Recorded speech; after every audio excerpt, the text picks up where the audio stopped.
Bismillahirrahmanirrahim. Assalamualaikum warahmatullahi wabarakatuh. Ya, jumpa lagi di channel Kelas Kimia Lukman, channel yang membahas tentang materi-materi kimia, baik materi kimia sekolah dan materi Olimpiade kimia.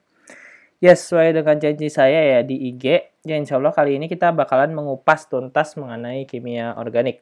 Dari mulai gimana cara belajarnya, dari mulai apa yang perlu dibutuhkan untuk mempelajari kimia organik, baik dari segi pengetahuan dasarnya, toolsnya, ataupun dari segi reaksi-reaksinya gitu. Karena di antara teman-teman banyak banget yang request tentang kimia organik ya. Request tentang kimia organik. Dan emang kalau buat di pelajaran kota itu kimia organik termasuk materi yang sulit ya selain stoikiometri. Kenapa sulitnya? Karena kimia organik itu teman-teman biasanya baru kenal gitu, yang namanya kimia organik, dan biasanya di SMA juga hanya di sebatas tata nama saja. Kalaupun ada reaksi, hanya reaksi-reaksi simpel saja. Dan mungkin di sini mudah-mudahan sedikit membantu ya tentang bagaimana teman-teman bisa mempelajari kimia organik seperti itu. Nah, pertama kita bahas dulu pengantarnya. Maksudnya pengantarnya apa? Jadi apa yang harus sebenarnya kita pahami dulu sebelum mempelajari kimia organik. Jadi jangan-jangan jol kalian belajar kimia organik tanpa mengerti pengantarnya sendiri gitu. Karena ini sangat sulit ya. Jadi kalau misalkan kalian sudah belajar pengantarnya, kalian sudah tahu apa tools-tools yang harus kita pelajari sebelum mempelajari kimia organik, maka itu biasanya lebih gampang ke sana ya gitu. Nah, dan biasanya malah justru pengantar ini diberikan ketika kalian sudah banyak beragam reaksi banyak gitu, yang itu biasanya kalian hafalkan, dan ada biasanya tingkat provinsi itu ada reaksi yang sangat sulit untuk dihafalkan gitu. Jadi emang harus dinalar dan barulah dikasih pengantar ini gitu. Tapi saya di sini akan ngasih kalian pengantar dulu. Jadi dari dasar kalian sudah tahu gitu. Kalian belajar kimia organik tuh belajar apa dulu gitu, dan kemudian baru belajar reaksi. Jadi reaksi itu sebenarnya ya bisa dibilang bisa kita kreasikan sendiri, bisa kita prediksikan sendiri kalau misalkan kita sudah memahami pengantar dari reaksi tersebut gitu, pengantar dari kimia organik seperti itu. Nah, pengantarnya adalah yang pertama kita harus tahu dulu perbedaan antara elektrofil dengan nukleofil. Kalau secara sederhana, elektrofil itu adalah suatu spesies, suatu gugus atau atom yang menerima elektron gitu. Sementara nukleofil itu adalah atom-atom yang memberikan elektron gitu. Nah, sebenarnya kalau secara bahasa sendiri dia bermakna elektro itu berasal maknanya itu adalah elektron. Fil itu bermakna suka. Jadi elektrofil itu sebenarnya secara bahasa didefinisikan sebagai suatu gugus, suatu entitas yang menyukai elektron gitu. Nah, karena elektron itu bermuatan negatif, maka otomatis dia pasti bermuatan positif. Maka sering ditulis sebagai E+ gitu. Ini adalah tanda elektrofil. Sementara nukleofil itu sendiri itu adalah spesies yang memberikan elektron. Atau dari segi bahasa, nukleo itu bermakna inti, nukleus ya, bermakna inti, sedangkan fil itu bermakna suka. Nah, jadi secara bahasa sendiri, nukleofil itu berarti artinya suatu spesies, suatu entitas yang menyukai inti. Nah, karena inti itu bermuatan positif, maka otomatis nukleofil itu sendiri bermuatan negatif, seperti itu. Nah, ketika kalian sudah tahu elektrofil dan nukleofil, nanti kalian bisa mudah mengkreasikan gitu suatu reaksi yang sebenarnya kalian baru pertama kali lihat misalkan, atau benar-benar tidak terbayang gitu. Tapi kalau misalkan kalian sudah tahu yang mana elektrofil, yang mana nukleofil, itu biasanya lebih mudah. Nah, misalkan kita coba dulu latihannya, misalkan gimana sih cara menentukan nukleofil dan elektrofil gitu. Nah, cara menentukannya itu misalkan seperti ini ya. Nah, sini saya gambar di Marvin.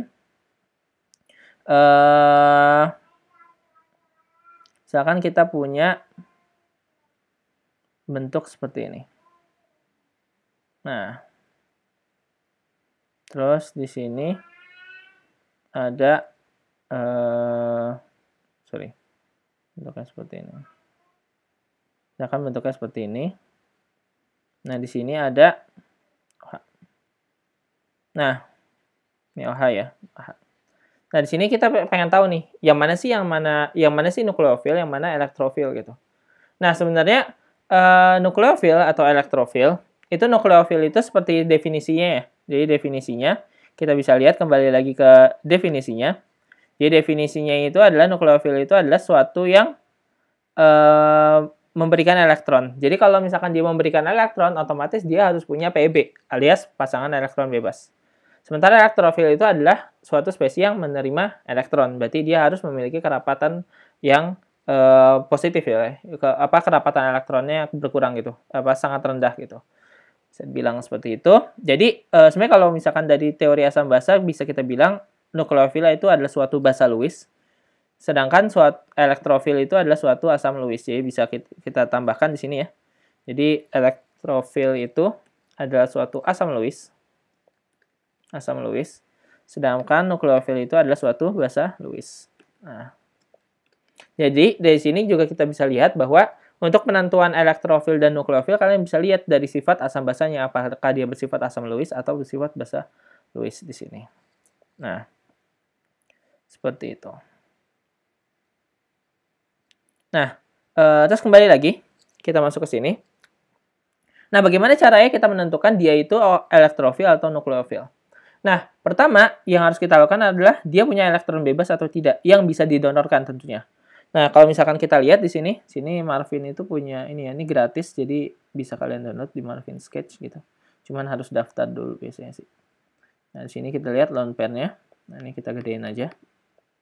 Nah, di sini yang memiliki elektron bebas itu ada dua gugus ya. Pertama Cl dan yang kedua itu OH.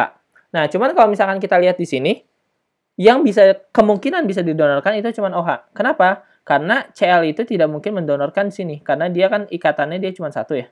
Ikatannya cuma satu tangan biasanya Cl itu, dan dia juga sudah oktet, sudah stabil intinya. Jadi kalau misalkan didonorkan malah membuat senyawa tersebut menjadi tidak stabil. Berarti otomatis yang kemungkinan besar bisa jadi nukleofil itu adalah OH gitu. Jadi dari dua senyawa ini kita sudah tahu ya bahwa nukleofilnya itu adalah OH. Berarti dari sini kita bisa lihat misalkan ya. Nah, di sini OH-nya ini bisa bersifat sebagai nukleofil. Ini ada nukleofil. Waduh. Kok lama ya?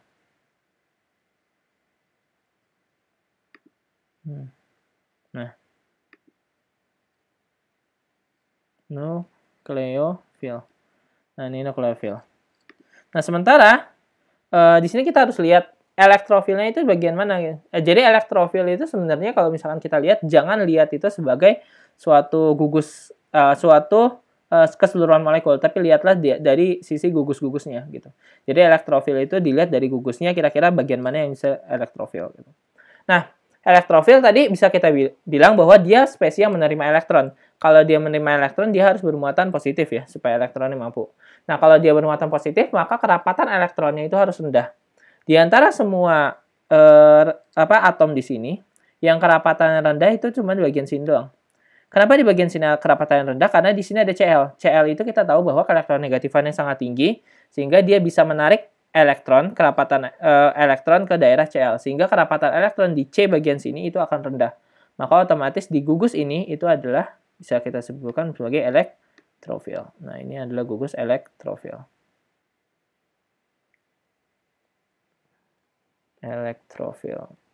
Oh ya, ini part 1 mungkin ya. Soalnya banyak banget pasti kimia organik. Jadi nggak usah, kita pelan-pelan aja dulu. Nah, kita sudah menentukan yang mana elektrofil, yang mana nukleofil. Nah, ini adalah bagian tadi pentingnya.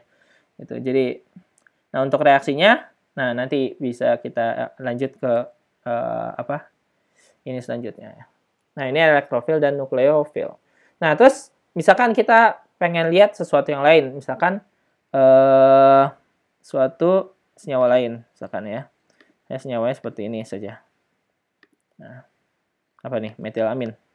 Amin, terus kita punya senyawa seperti ini.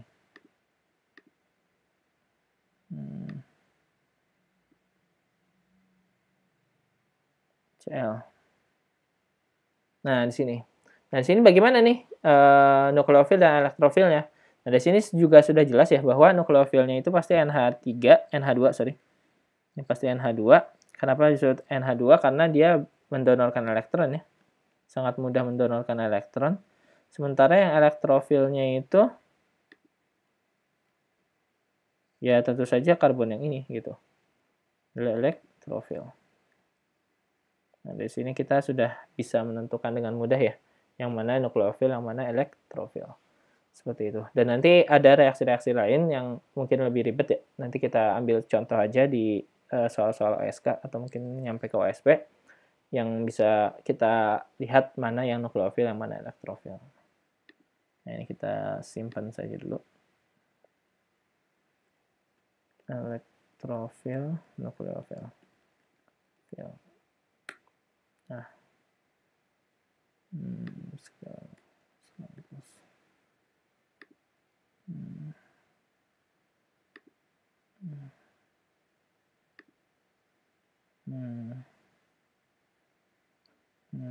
PPT-nya kita masukin. Sip.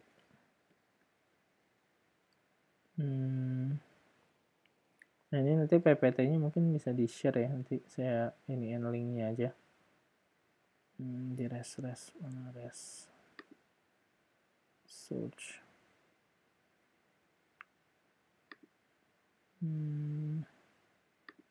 Creative. Nah.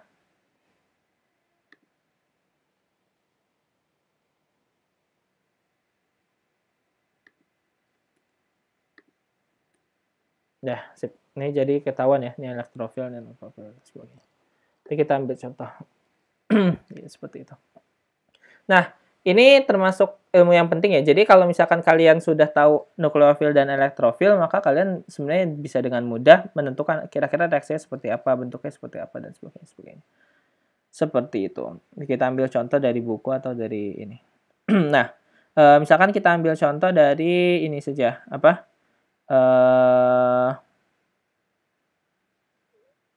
Nanti kita ambil contoh dari soal OSK.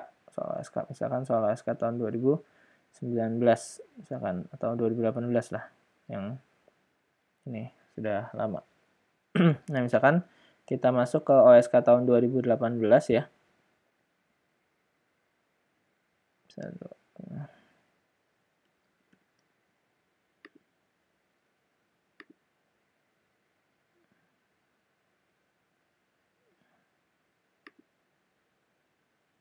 Nah, misalkan kita masuk ke OSK tahun 2018 di sini sudah ada ya. OSK tahun 2018 ini udah kelihatan. OSK tahun 2018 bentar. Oke. Nah, ini OSK tahun 2018 sudah kelihatan. Nah, ya kita langsung aja ke soal organiknya. Soal organiknya itu biasanya terakhir sih. Wah. Nah, di sini misalkan di sini ya. Dari sini aja. Nah, ini tata nama. Nah, sini. Nah, ini. Reaksi substitusi nukleofil dengan nukleofil ion metoksida dapat berlangsung pada senyawa-senyawa berikut, kecuali gitu. Nah, kita bisa lihat ya. Senyawa-senyawa berikut kecuali substitusi. Nah, sebenarnya kalau misalkan kita lihat di sini,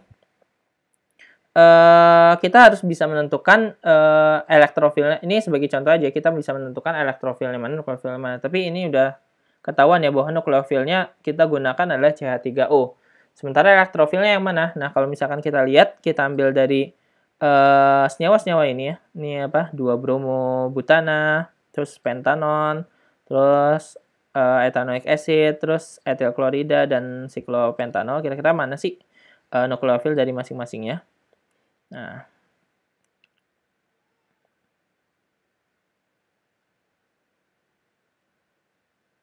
ini misalkan kita ini ya. Kita clear dash. Nah, kita tadi bisa lihat bahwa ada 2-bromobutana. Tadi nukleofilnya udah jelas ya bahwa dia dikasih tahu nukleofilnya itu etoksida. Nah, sini sekarang kita lihat kira-kira elektrofilnya itu bagian mana aja gitu. Terus di sini ada siklopentanol. Nah, siklopentanol ya. Sini OH-nya saya iniin aja. OH. Elektrofilnya. Terus ada juga ethanoic acid. Nah, ethanoic acid.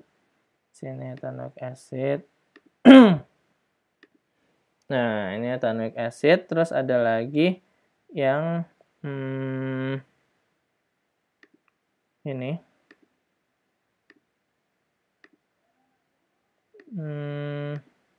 Pentanon. Nah, terus ada lagi satu lagi apa tadi ya? Ethanoic acid, pentanon, ya ethyl chloride. Chloride ya. Nah.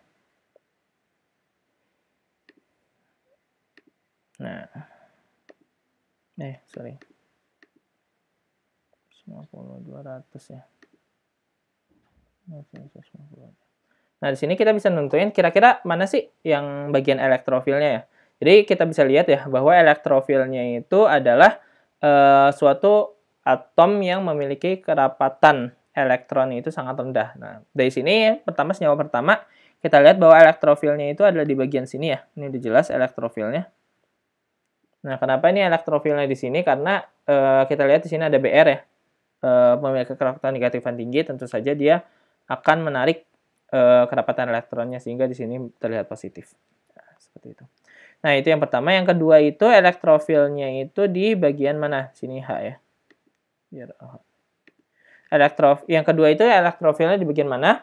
Nah, untuk yang ini, ini elektrofilnya itu ada dua ya. Pertama di bagian sini elektrofilnya, dan kedua di bagian sini. Nah, kenapa? Karena kedua gugus ini sebenarnya dia bisa menerima menerima Pb gitu. Jadi si OH itu bisa menerima Pb sehingga nanti dia bakalan lepas dari OH-nya ini, dan juga di sini COH karboksilatnya juga bisa melepas Pb.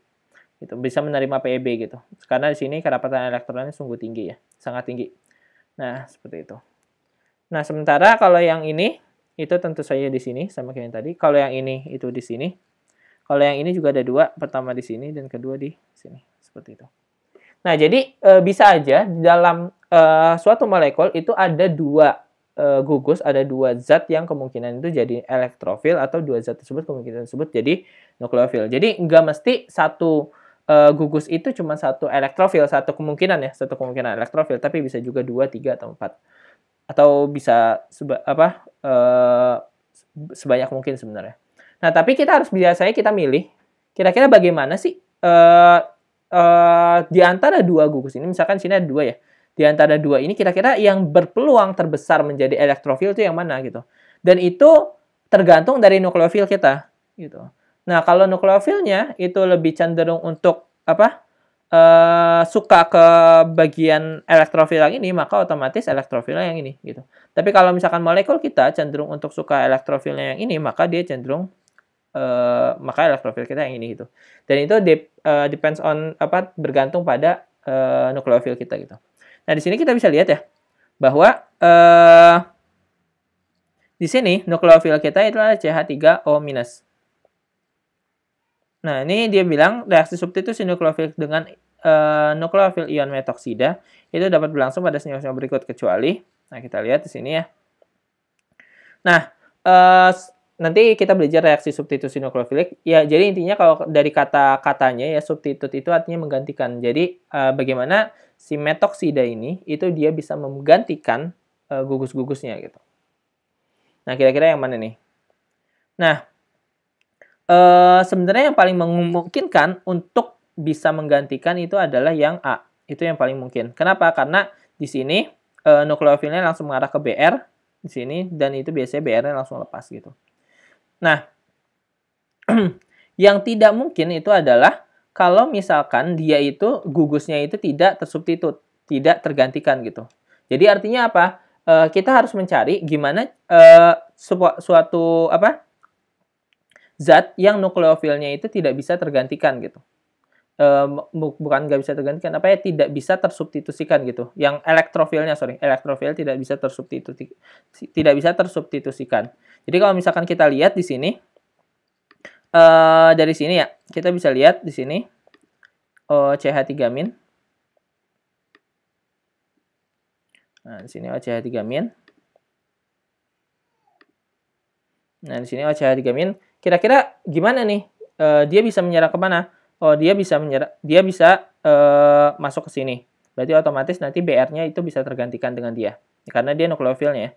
Terus kedua, oh dia bisa masuk ke sini, bisa masuk ke sini nih. Nah, kalau dia masuknya ke sini, maka dia tidak bisa menggantikan ini. Berarti otomatis dia tidak bisa mengalami reaksi substitusi. Kalau begitu juga dengan ini, kalau misalkan dia masuknya ke sini, dia tidak bisa melakukan reaksi substitusi. Tapi kalau dia masuknya ke sini, dia bisa melakukan reaksi substitusi. Nah, kalau yang ini sudah ini hampir bisa dibilang bisa melakukan reaksi substitusi ya. Kalau misalkan kita ke sini, ini O-nya itu bisa lepas gitu. Kalau misalkan di sini ada H dan sebagainya. Bisa lepas dan ini juga bisa menggantikan Cl. Nah, jadi sebenarnya yang paling tepat yang tidak bisa jadi reaksi substitusi nukleofilik yang mana?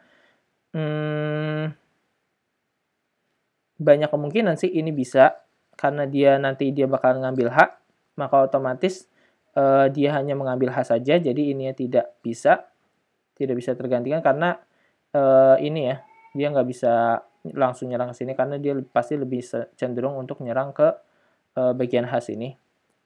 Meskipun dia juga bisa nyerang ke sini. Nah, ini sebenarnya pertanyaannya cukup rancu juga ya, karena di antara ini yang kemungkinan besar bisa tergantikan cuma ini dan ini. Sementara yang lain tidak bisa tergantikan sih, gitu.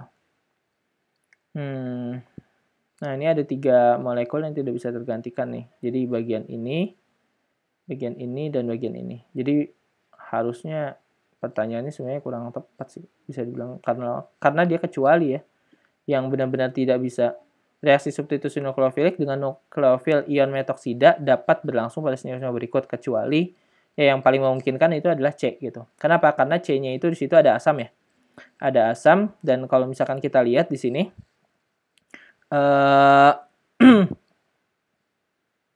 sebentar. Nah, karena C-nya itu ada asam ya. Kalau misalkan kita lihat di sini kan ada H yang bersifat asam gitu. Sifat asam, jadi otomatis CH3OH-nya itu dia nanti bakalan langsung nyerang ke H yang ini gitu. Jadi dia tidak bisa menggantikan dari OH-nya gitu. Kalau ini memungkinkan bisa tergantikan OH-nya gitu. Ini terbuang OH-nya gitu, itu bisa. Dan ini juga bisa terbuang O-nya gitu, meskipun nggak langsung ya, tahapannya juga nggak langsung gitu. Tapi ini bisa. Cuman kalau yang ini kayaknya kalau untuk menyerang ke OH itu sulit gitu. Karena di sini ada H yang lebih menarik gitu bagi dia. Seperti itu. Jadi gitu. Nah, ini jawabannya itu C sih. Kalau menurut saya sih seperti itu. Jadi mungkin teman-teman nanti kalau misalkan ada yang kurang setuju, bisa bahas di komen. Seperti itu. Nah, ini jadi seperti itu ya. Contoh dari penerapan nukleofil dan elektrofil. Nah, seperti itu. Nah, coba kita lihat lagi kembali ke soalnya. Nah. Ada lagi nggak yang ini?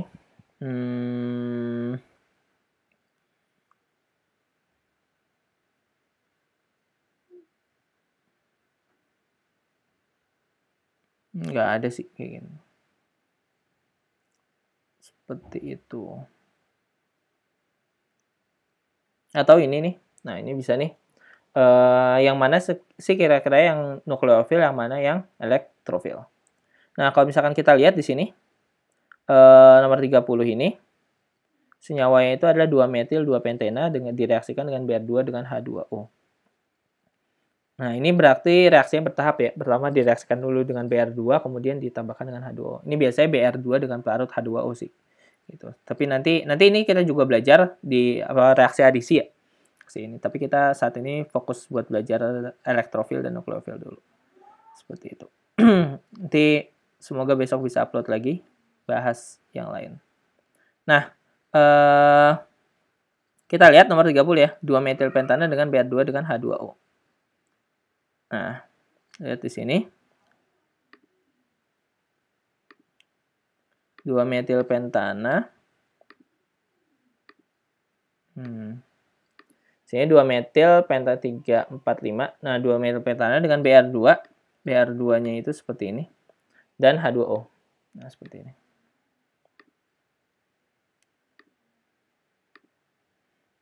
Nah, sini reagennya Br2 dengan pelarut H2O. Nah, ini untuk menentukan elektrofil dan nukleofilnya, sama seperti biasa ya, bahwa kita elektrofil itu adalah suatu zat yang bisa menerima elektron, sedangkan nukleofil itu adalah suatu zat yang bisa mendonorkan elektron. Nah, di sini kita bisa lihat bahwa zat tersebut menerima elektron atau mendonorkan elektron itu harus punya PEB. Nah, di sini kita bisa lihat ya bahwa di sini ada punya PEB, berarti otomatis Br ini itu bisa berperan sebagai nukleofil. Nah, seperti itu. Dan tapi di sini juga ada si ikatan rangkap, dan ikatan rangkap juga berperan sebagai nukleofil, seperti itu. Ya, karena dia bisa mendonorkan ya elektronnya.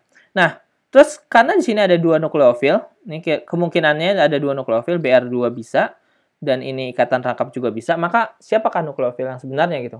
Nah, kita lihat bahwa ada kecenderungan satu lagi. Bisa nggak suatu zat itu, kalau misalkan dipilih di antara dua zat itu, kalau dua-duanya bisa berperan sebagai nukleofil, bisa nggak salah satunya itu bisa berperan sebagai elektrofil? Misalkan di sini. Di sini, ikatan rangkap bisa nggak berperan sebagai elektrofil? Artinya apa? Dia bisa menerima elektron lain nggak? Nah, kalau udah ikatan rangkap ini, tidak bisa gitu. Karena ikatan rangkap sudah sangat, kerapat elektronnya sudah sangat tinggi, sehingga kalau misalkan ditambah lagi, itu sangat sulit. Sementara kalau Br, nah karena Br-nya berbentuk seperti ini, Br2 seperti ini, nah kalau Br2 seperti ini, bisa saja salah satu Br itu bermuatan positif dan satunya itu bermuatan negatif. Sehingga apa? Sehingga ada kemungkinan Br tersebut bisa berperan sebagai elektrofil. Seperti itu. Jadi bisa berperan sebagai elektrofil ya, si Br-nya itu. Br-nya itu bisa berperan sebagai elektrofil. Tapi kalau ini tidak mungkin bisa berperan sebagai elektrofil. Jadi ini selalu berperannya sebagai nukleofil. Jadi otomatis kita bisa simpulkan bahwa ini pasti nukleofil gitu. Nukleofil.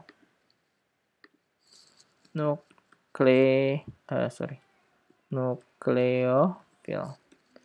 Nah, sementara kalau Br-nya itu bisa aja di sini ada bermuatan parsial positif ya.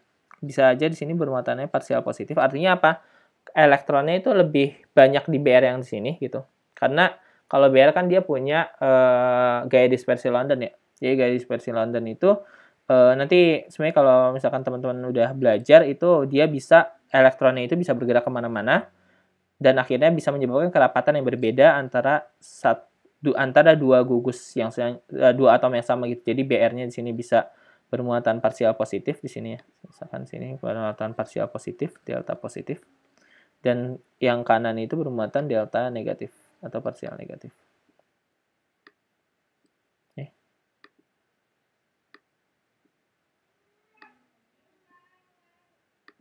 Susah sekali ya dipindahkan.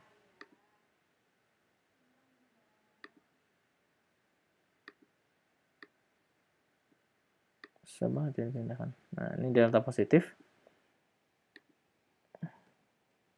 Nah, ini bisa jadi delta negatif.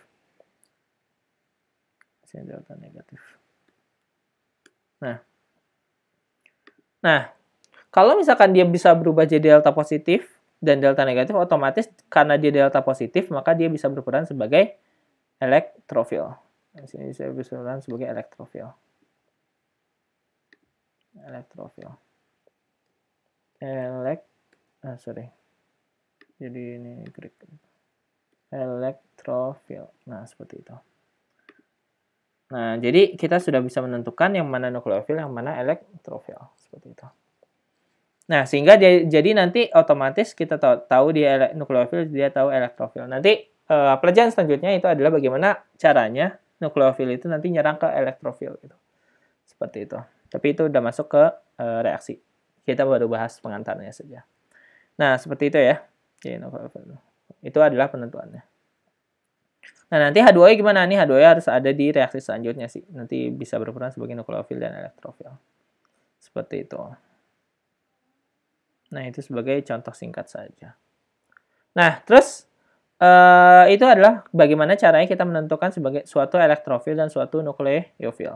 Nah, ini saja.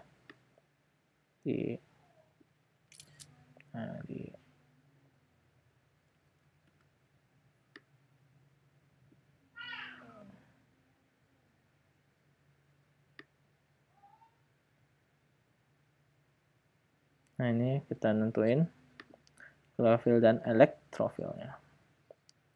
Nah, sekarang kita bisa masuk ya. Nah, itu adalah penentuan nukleofil dan elektrofil. Jadi kita itu termasuk hal yang penting ya, karena nanti itu sangat berperan banget di reaksi gitu. Nanti kita bakalan bahas di materi selanjutnya. Nah, selanjutnya kita bisa menentukan pusat reaksi.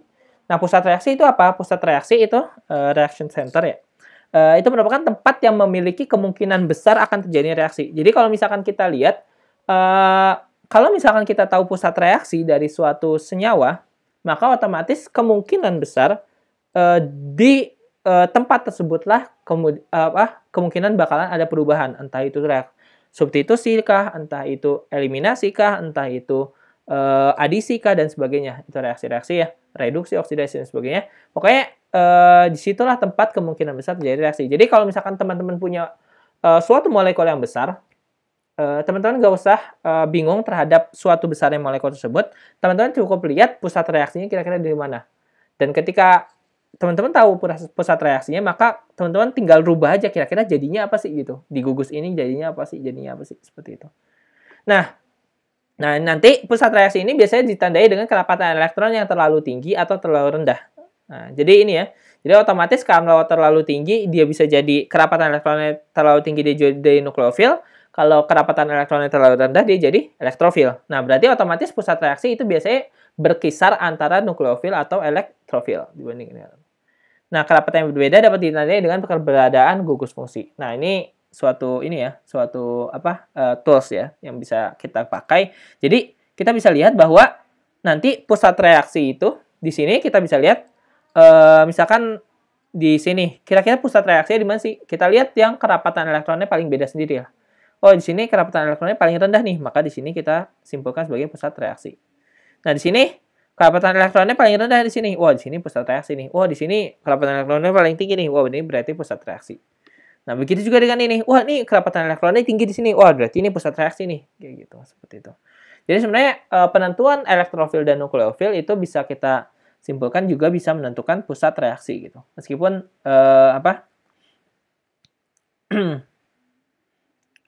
ya sangat berkaitan sih gitu. Seperti itu. Nah, berarti ini di sini bisa kita bilang sebagai pusat reaksi. Nah, di sini ya. Jadi sebenarnya simpel-simpel aja sih. Penentuan nukleofil dan elektrofil itu bisa kita masukkan ke dalam penentuan pusat reaksi. Nah, di sini. Nah, untuk selanjutnya. Nukleofil akan menyerang ya dalam tanda kutip, maksudnya apa, dia bereaksi atau akan mendonor menyerang ke elektrofil. Nah, ini adalah kesimpulan dari reaksi kimia organik ya. Jadi nukleofil itu nanti bakalan menyerang elektrofil. Sehingga kalau misalkan kita sudah mengetahui elektrofil dan nukleofilnya, maka otomatis penyerangan bisa dilakukan atau reaksi organik itu bisa dilakukan. Nah, di sini kita bisa lihat misalkan ya. Di sini kita sudah tahu ya, yang mana nukleofil, yang mana elektrofil. Nah, di sini saya hapus aja nih yang ininya. Nah, di sini kita udah tahu yang mana nukleofil, yang mana elektrofil. Dan nukleofilnya itu selalu nyerang elektrofil. Dan kata lain apa? Kalau misalkan kita lihat, kita ambil garis seperti ini, dia ikatan rangkap ini bakalan menyerang ke BR yang ini. Nah, seperti itu. Nah, ketika sudah menyerang ke BR yang ini, yang terjadi apa? Yang terjadi itu bakalan terbentuk ikatan. Nah, ini terbentuk ikatan di sini dengan BR.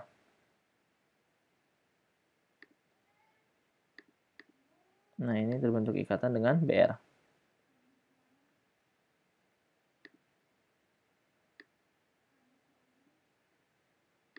Nah, ini terbentuk ikatan dengan BR ya. Nah, ketika dia terbentuk ikatan dengan BR, artinya apa? Artinya ini elektron yang di sini nih, elektron di sini kan ada ikatan rangkap, kan ada 2 elektron. 2 elektronnya ini didonorkan ke BR gitu. Berarti otomatis BR-nya nanti ini jadi BR+. Nah, seperti itu. Nah, seperti itu. Jadi kenapa BR+? Karena dia mendapatkan ekstra elektron ya. Seperti itu di sini. Ada jadi BR+ di sini. Jembatannya jembatan BR nanti seperti itu. Nah, ketika dia mendonorkan seperti ini, itu biasanya harus ada yang dikorbankan. Yang dikorbankan apa? Yang dikorbankan otomatis di sini yang harusnya ada ikatan, ketika dia kehilangan elektronnya, maka dia bakalan jadi plus di sini. Nah, ini jadi plus. Dan otomatis apa di sini? Elektronnya yang di sini harusnya kan dia berikatan dengan BR, cuman BR-nya itu malah berikatan dengan ini. Ini biasanya dia bakalan lepas seperti itu. Dia bakalan lepas kayak gini. Nah, seperti itu. Meskipun secara mekanisme nggak seperti ini ya, jadi dia membentuk bridge dulu seperti itu. Nah, jadi intinya dia bakalan lepas nanti seperti ini. Nah, kalau dari mekanisme bentuknya seperti itu ya. Nah, setelah itu apa? Setelah itu nanti, nah karena BR-nya ini, tadi kan dia berperan sebagai nukleofil dan juga bisa berperan sebagai elektrofil. Nah, cuman kalau misalkan dibandingkan antara alkena dengan BR, otomatis alkena yang berperan sebagai nukleofil, karena dia tidak mungkin jadi elektrofil. Nah, namun ketika alkena yang sudah tidak ada, dan di sininya ada positif karbon yang kita sebut sebagai karbokation, maka BR-nya itu tentu lebih berperan sebagai nukleofil. Maka otomatis nanti dia itu bisa nyerang ke sini. Sehingga nanti jadi bentuknya itu adalah seperti, nah ini kita hapus ya. Nah, bentuknya itu nanti bentuknya adalah BR bridge. Jembatan BR. Kita ulangin ya.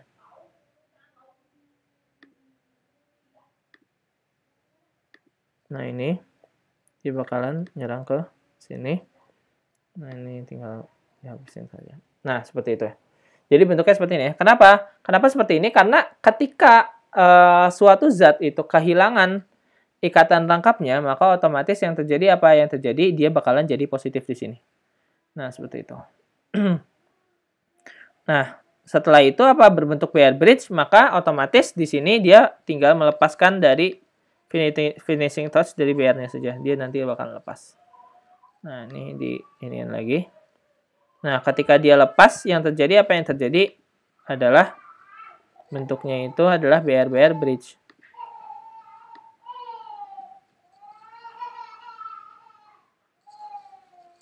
Nah, ini BR bridge ya. Bentuknya seperti itu. Nah, setelah BR bridge ini terbentuk, maka yang terjadi apa? Yang terjadi adalah H2O-nya berperan di sini.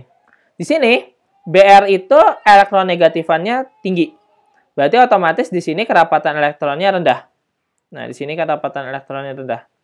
Berarti otomatis di sini bermuatan positif. Nah, sementara H2O itu ada yang bermuatan positif, ada yang bermuatan negatif. Berarti otomatis nanti si oksigen yang di sini itu bisa berperan sebagai nukleofil. Nah, aturannya sama, nukleofil itu harus menyerang ke elektrofil. Maka otomatis dari sini, ketika kita bisa melihat H2O,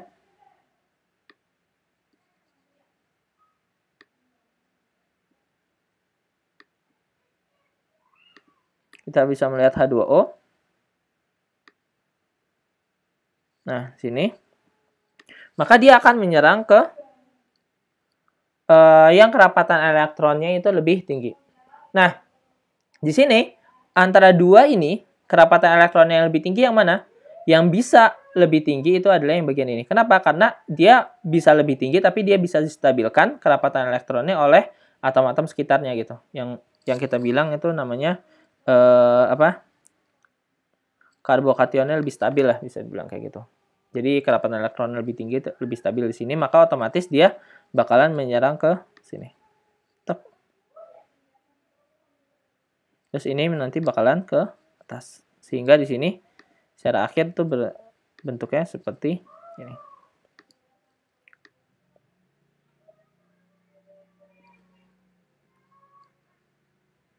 Nanti bentuknya seperti ini.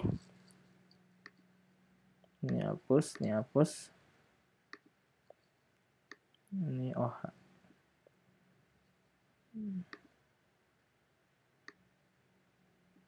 Nah, ini OH. Nah, ini jadi BR.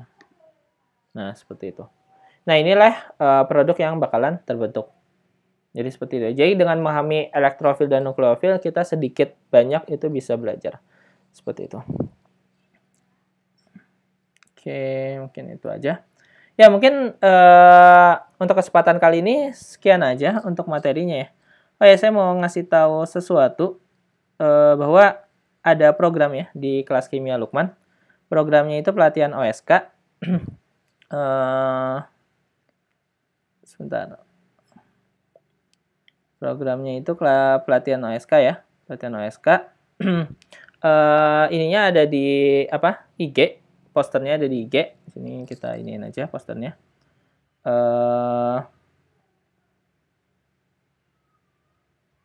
Sini, sebentar.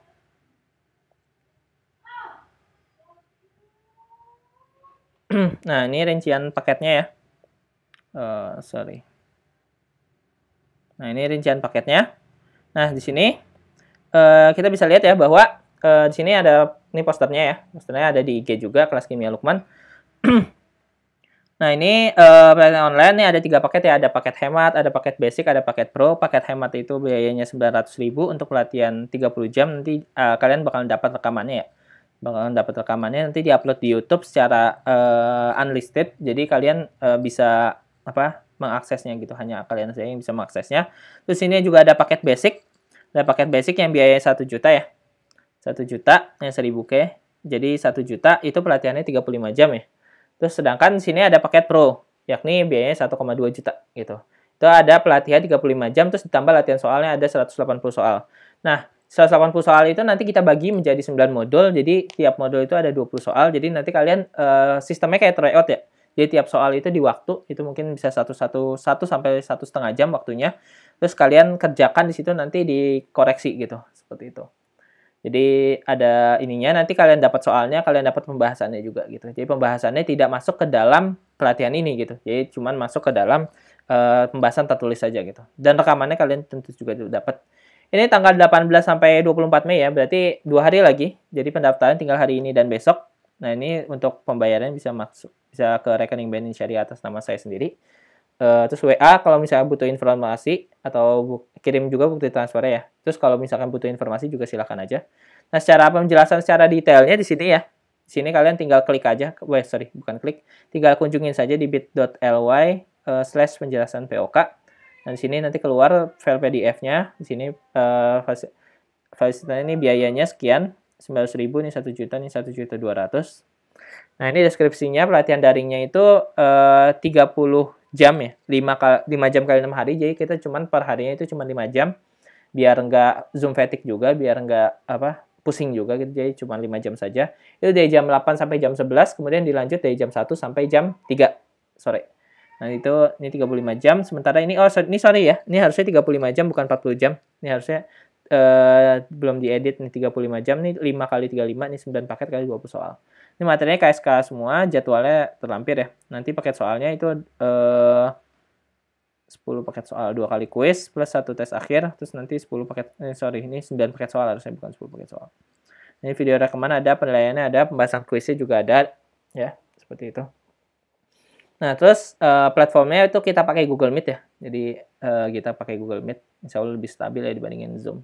Lebih enak juga kalau menurut saya. Nah, ini ya materinya untuk yang 30 jam berarti yang hari pertama nggak ikut ya. Ini ada struktur atom dan tabel periodik, terus struktur molekul sederhana, ini ada terus ini ikatan dan interaksi antar molekul, sini. Terus di sini ada konsep mol dan perhitungan kimia, ini untuk hari keduanya, dan ini cairan dan larutan dan gas. Ada metode gravimetri dan titrimetri, ada laju reaksi, ada termodinamika, elektrokimia, dan pengantar keseimbangan. Terus ada keseimbangan asam basa dan keseimbangan kelarutan. Terus ada stereokimia, kimia organik 1 dan kimia organik 2. Ini kimia organik 2 cuma 1 hari ya. Karena ini 1 hari full kimia organik 2 gitu. Jadi kita bahas tentang reaksi kimia. Nah, sini. Nah, termasuk dari materi tadi ya, sebagian kecil. Nah, ini silabusnya ya. Kalau misalkan kita lihat di sini kalian mau apa sih struktur atom dan tabel periodik? Ini kan kalian bingung nih, ini bahas apa sih struktur atom dan tabel periodik? Nah, ini yang kita bahas nih, teori atom Dalton dan sebagainya. Kelebihan kekurangan masing-masing teori, konsekuensinya, mekanika kuantum, terus perkembangan tabel periodik, konfigurasi elektron, terus sama sifat keperiodikan. Pokoknya lengkap lah insya Allah di sini. Dr. Lewis dan sebagainya. ikatan dan sebagainya. Nih sifat fisik zat, konsekuensi dari ikatan dan interaksi. Terus di sini ada analisis, konsep mol dan perhitungan kimia tadi ya, pengertian mol, terus metode gravimetri dan titrimetri. Terus ada sistem kimia tadi cairan, larutan, dan gas ya. Di sini kan ada cairan, larutan, dan gas. Kira-kira belajar apa sih gitu? Cairan, larutan, dan gas. Di sini ada sifat koligatif ya. Diagram satu komponen, tekanan uap cairan, teori asam basa larutan, sifat koligatif, hukum Charles, gaya rusak, dan hukum gas ideal, dan gas dan persamaan reaksi seperti itu. Terus termodinamika nih yang ada pengantar kesetimbangan, ya pengertian kesetimbangan, jadi sifat kesetimbangan. Ini kesetimbangan asam basa nih ada asam basa kuat lemah, ada asam basa kuat kuat, ada asam basa lemah lemah, asam lemah dengan basa kuat dengan asam kuat dengan basa lemah. Terus buffer, terus kesetimbangan hidrolisis garam. Terus nanti kelarutan ada di air mode dan ion senama. Untuk yang termodinamikanya kalian bisa belajar tentang perangkat termodinamika dulu tentu saja. Selalu ya kalau saya mah ini biasanya di pengantarnya dulu dipentingkan gitu, kayak di sini apa kesetimbangan ada pengantarnya lah. Ini apa konsep apa gravimetri ada pengantarnya, konsep mol dan sebagainya. Nah, ini pengantar semua, hari pertama tuh pengantar. Seperti itu. Ya, ini ada hukum laju, ada stereokimia, kimia organik 1, kimia organik 2, seperti itu. Ya, mungkin sekian aja ya materi dan segala penjelasan mengenai ininya, pelatihannya. Ya, teman-teman bisa join di pelatihannya. Ya, insya Allah bermanfaat ya. Kayak gitu. Dan bisa tanya-tanya juga ya di grup. Bisa tanya-tanya juga. Selalu aja insya Allah 24 jam lah ya. Ready. Cuman kalau balasnya ya diterimanya 24 jam, cuman balasnya ya sebangunnya saya gitu. Tapi insya Allah cepat dibalas kok, fast response. Nggak lama-lama. Seperti itu. Paling kayak gitu aja. Ya, mungkin sekian aja. Terima kasih. Jangan lupa di subscribe dan di like. Juga di komen ya buat teman-teman yang ini. Insya Allah besok akan diupload videonya lagi untuk materi kupas kimia organik ya, rubriknya kupas kimia organik ya. Mungkin sekian aja. Assalamualaikum warahmatullahi wabarakatuh.